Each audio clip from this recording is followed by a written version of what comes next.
This is what 20 years of journaling looks like. These are all the journals that accompanied me from the age of 8 to 28. And this is my first journal, gifted to me by my aunt when I was just a young girl. Back then, I would just jot down a few sentences about what's happened that day. But these days, my journal entries are about 4 to 5 pages long. And I'm not just talking about what's happened in the past or that day, but I found new ways of writing so that I'm changing my life, not just documenting it. Now, what's the benefit of journaling? Well, it's a source of entertainment. You get to look back and laugh at some of the dumbest things you have ever done in your life. Oh my god, Nicole. Oh my god, you can't be serious. You can't be giving him a second chance. I'm just kidding. This practice has helped me become a lot more self-aware and conscious of my emotions, my feelings. I went from being this small, shy, quiet Asian girl, getting into my dream business school, presenting to CEO and VPs, owning a home, launching my own online business, and living out my YouTube dreams. And this all happened because I learned how to rewrite my inner identity and story on a piece of paper. Most people think of journaling as just documenting what's happened that day. They keep a record of the past. But my mantra is, if you journaled and you didn't shift any energies, emotions, or mindsets within you, then did you really journal?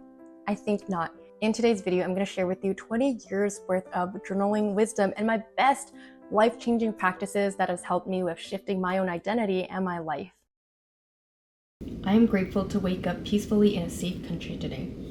I'm grateful for the pimples on my forehead, reminding me of my youth. I'm grateful for my flop era on YouTube. It only builds my character of resilience. We have 60 to 70,000 thoughts a day, and most of them are pretty negative because we are wired for negativity, since, that's how we have survived as a species and avoided danger in the past. Because of that, our brains are evolved to be in lack and scarcity mode. Gratitude listing is a great way to reprogram your mind and shift your energy into a state of abundance and beauty. About 15% of my journals are filled with gratitude. Gratitude is a powerful, abundant state of being with scientific benefits of reduced anxiety and depression, greater life satisfaction, and it's also linked to improved heart health. And you don't even have to buy those $20, $30 journals. I just stapled up some paper and called it a journal. Every day, write down 3 things you're grateful for and genuinely feel into them. Imagine what life would be like without it.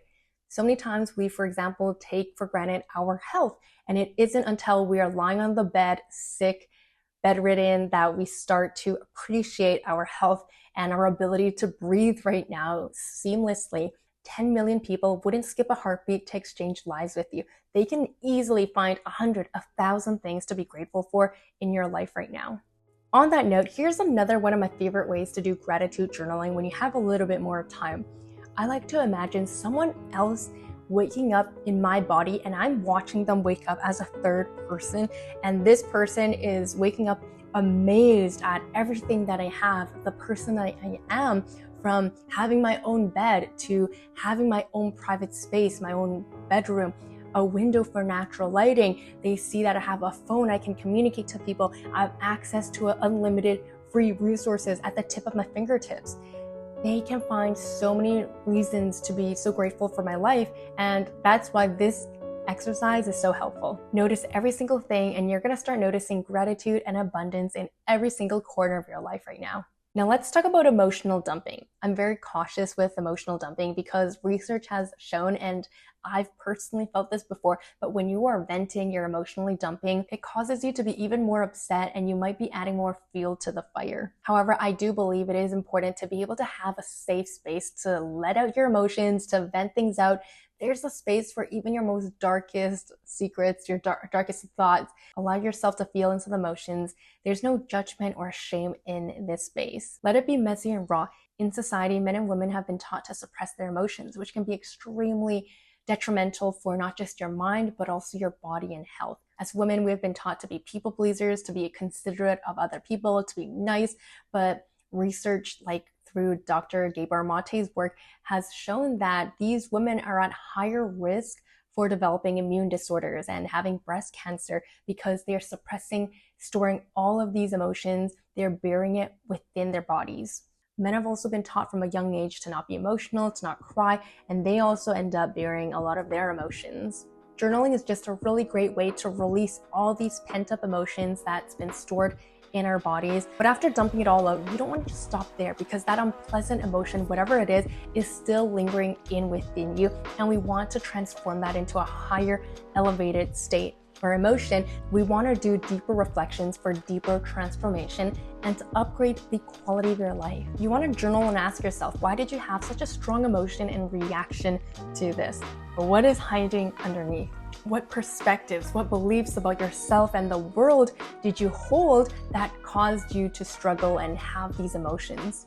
Let's get to the root of the emotion, especially if it's unpleasant or if it's anger, so that we can attend to it, we hold space for it, and then we can transform it into a more uplifting, creative energy. Now, the next practice is the 4 questions to challenge your thoughts. Most of the time, our minds are not telling us the truth. A lot of the thoughts we have are passed down from previous generations and society, from family, that really don't speak to the truth we have today. And journaling helps you become an observer of your thoughts, not just a consumer. Maybe you're stressed out in this moment because your significant other, your partner, is not responding to your text message, and suddenly you have all these thoughts about what they could be doing, or they don't love you anymore. Maybe you are anxious because your YouTube video flopped and you're worried you're no longer relevant, or you have nothing valuable to provide online. Maybe you're going through existential crisis because you're very unhappy about your job and you're feeling like you might be fired. You're having all these crazy thoughts. Write down the thought or the few thoughts that are stressing you out, and then apply the 4 questions from Byron Katie's self-inquiry system called The Work to help you challenge your thoughts. Number 1, is it true? Number 2, can you absolutely know that it's true? Most of the time, it's really hard to know for absolute certainty that your thought is true. Number 3, how do you react? What happens when you believe in that thought? Number 4, who would you be without that thought? Imagine if you lived without that thought. How would you show up? I also like to add more to these questions by asking myself, okay, let's say this thought is true. How can I be okay with it? What's a better thought that can serve me? What beliefs and thoughts can I choose to believe and think of today? By the way, if this kind of journaling and mindfulness practice speaks to you, then you're going to love my free 2-day workshop, Start Your YouTube Era Now.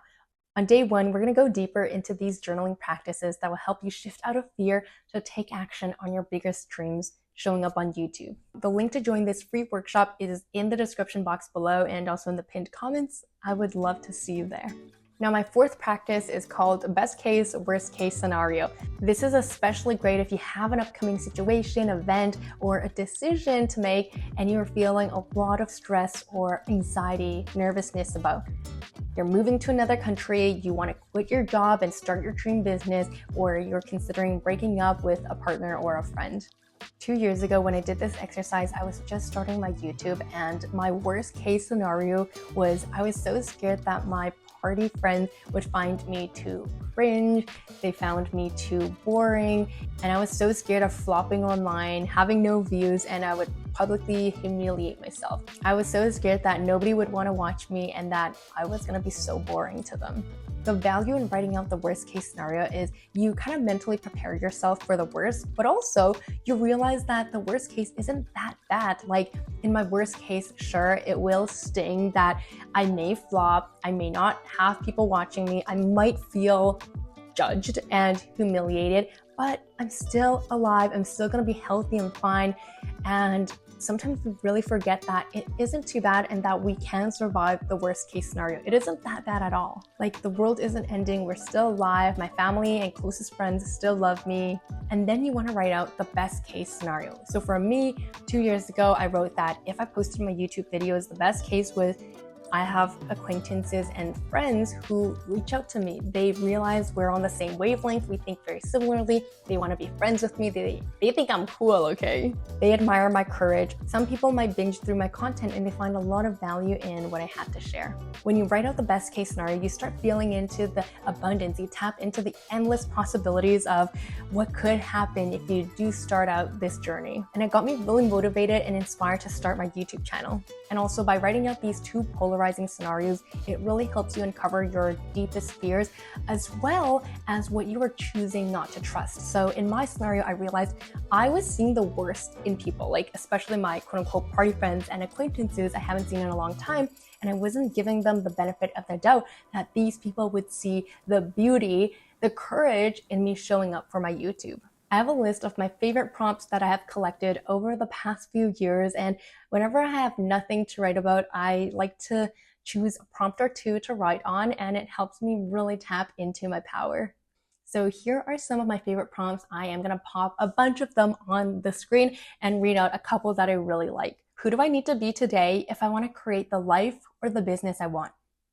How is this experience serving me? How would my higher self see this? If someone I loved, let's say a younger version of me, a best friend, a sibling, a parent, or partner, were to go through this, what would I say to them? What can you be proud of yourself for right now? What would the greatest expression of me look like today?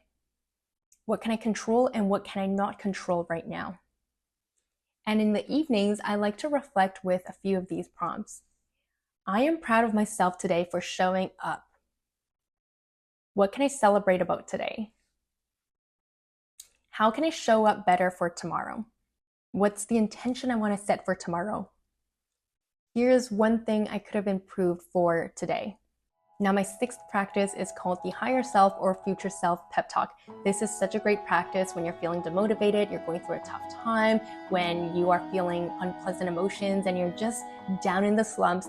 I like to think of my higher self, aka the version of you that has the utmost wisdom, kindness, patience, love, abundance, compassion, and imagine how would they talk to you. They're like a loving mother or a dad or an older sibling who truly loves you and sees the best in you. Sometimes I like to start off with, if only you can see what I see, or that this experience is meant to serve you, you just can't see it yet. You can also imagine your future self speaking to you. So that could be the version of you 1 year from now, 2, 5, 10, 20, however many years or even months later on.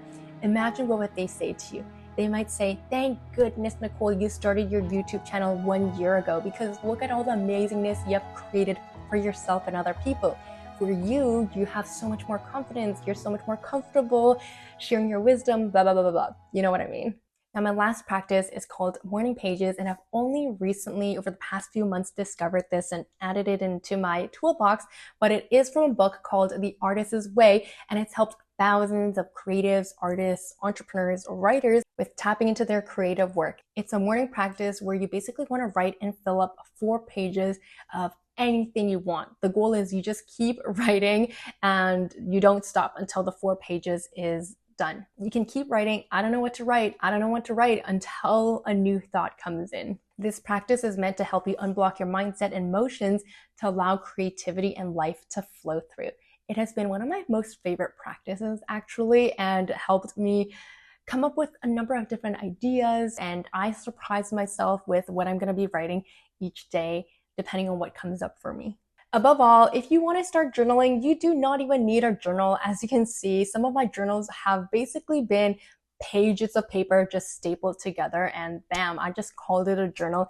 Just get started today. You don't even have to write pages. You can just start off by writing 1 sentence every single day, documenting how many minutes you worked out today, or how many pages did you read, or document anything you want to today. Journaling has been such a meditative, a therapeutic, a creative journey in my life that's helped me grow and become, a person I really want to be and create the life that I really want to create. And I'm going to keep doing this. I've already done my morning journaling today, and I'm going to be doing this practice for the rest of my life. So I can't wait to see what 40, 50 years of journaling looks like when I get to that YouTube video. Thank you so much for being here. Let me know in the comments if you're journaling, what do you journal about, what's resonating with you, and what you would like to try.